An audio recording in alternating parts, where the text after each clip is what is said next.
uppercut, uppercut, sonic boom! Well, hello there, humans, bees, earthlings, whoever you are, wherever you are, whatever you're doing, and if you're lucky enough indeed to be doing it too. Welcome back to the channel. I'm Bushka, and today we're going to be having a look at a shotgun that is brand spanking fresh to the marketplace for your buying pleasure, the XM1014. And it's a shotgun that's had a lot of time in front of the crowd in terms of popular culture. It's a gun you probably recognize from John Wick when he gets his after-dinner course from the gunsmith de jour, and it's also a gun that's been featured heavily in such games as Counter-Strike. In the Counter-Strike world, it is the top-of-the-line shotgun, and in the Pubg Mobile world, well, for me, it's very, very close to the top-of-the-line shotgun, and we'll get down to that and the whys and the wherefores as we progress. A few things I want to clear up about this gun.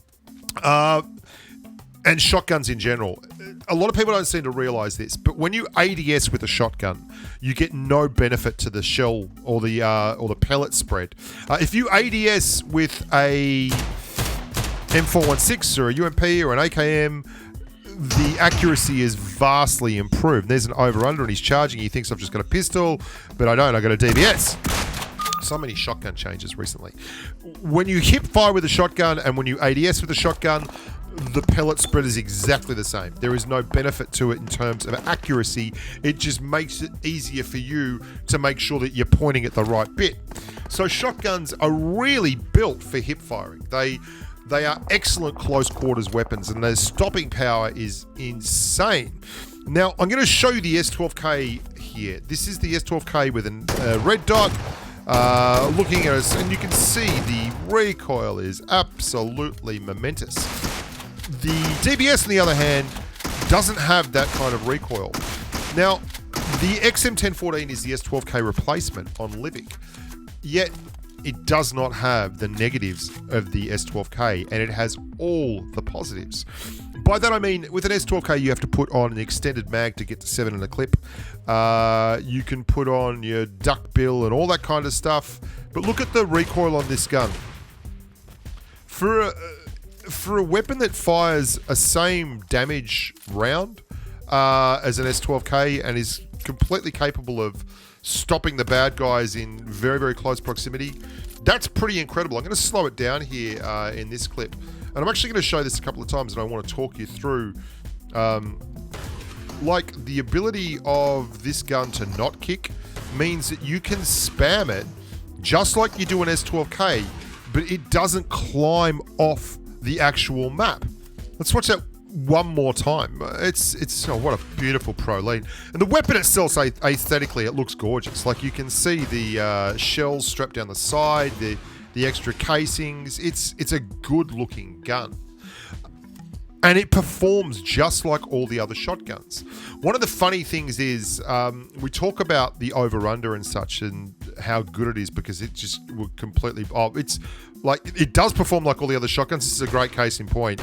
Like a moving target traversing at 60, 70 meters, you're not doing anything to it. Like, you are absolutely not doing anything to it. More than just about any other gun in the game, the shotgun needs the target to be coming into you. Like, it's a weird thing to think that this weapon performs better when the target is coming towards you than it does when the target is, like, you know, running around and not even firing back. Because the shotgun needs center mass shots. Let's have a look at just how frustrating it can be. This is what you would think would be a clean, quick kill where I surprise a guy that's on the roof and is engaged with someone else looking out towards the, the left side of the map. And there's a body shot. Hit a pan, body shot, leg shot. 4 shots to clear a target that's 5 meters away is absolutely 3 shots too many as far as I'm concerned. But that's the frustrating thing about shotguns. And it's also one of the rewarding things when you're pushing into a final circle here and you're pincered between a guy that's on that rock and that guy that was pushing up behind. Look at this. Like, can we just look at that again? He actually is dead and the game has just like forgotten to tell him. I love desync. Right? This is boom. Okay, you're dead there.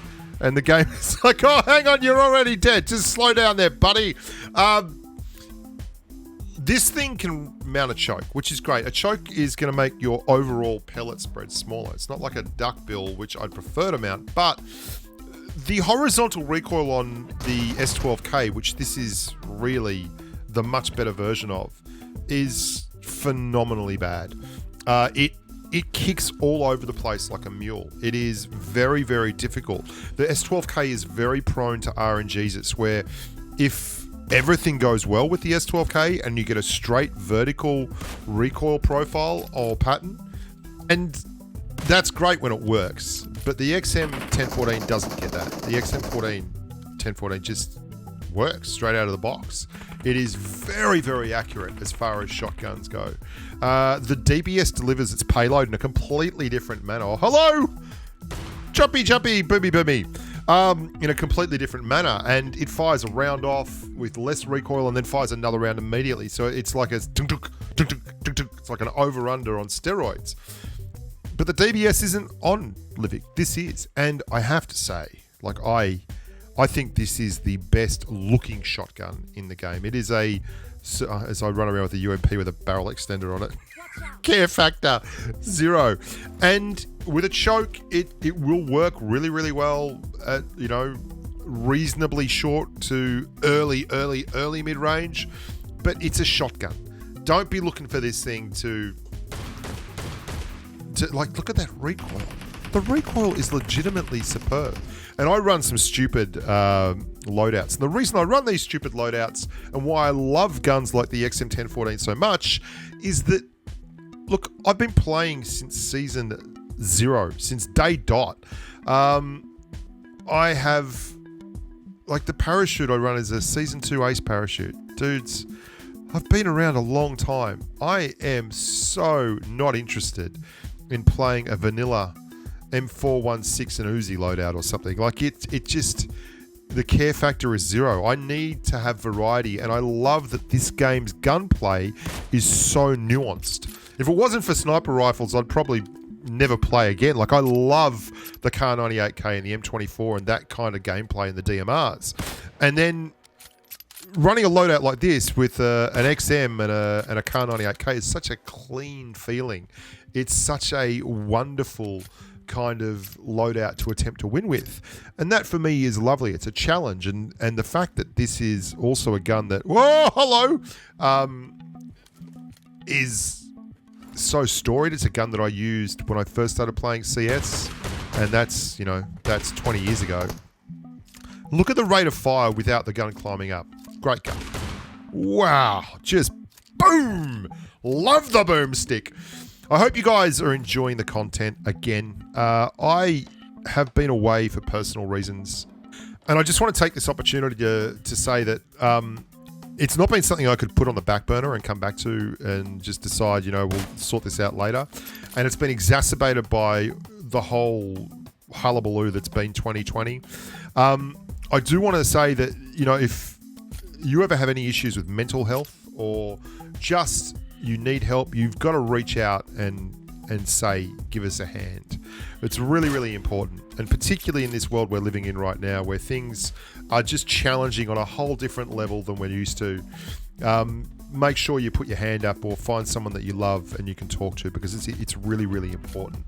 And I also want to tell you that moving forward, the channel is not going anywhere. I haven't been not making content because I'm burnt out or I don't like the game. I love the game and I love the people in it, and I love making content. It's my dream job and I'm not giving that up. I just want you to know that I'm not going anywhere, and that there will be a lot of stuff coming down the pike. There will be streams coming. They have been difficult to do lately with all that's been going on and the way everyone's jammed in around my joint right now.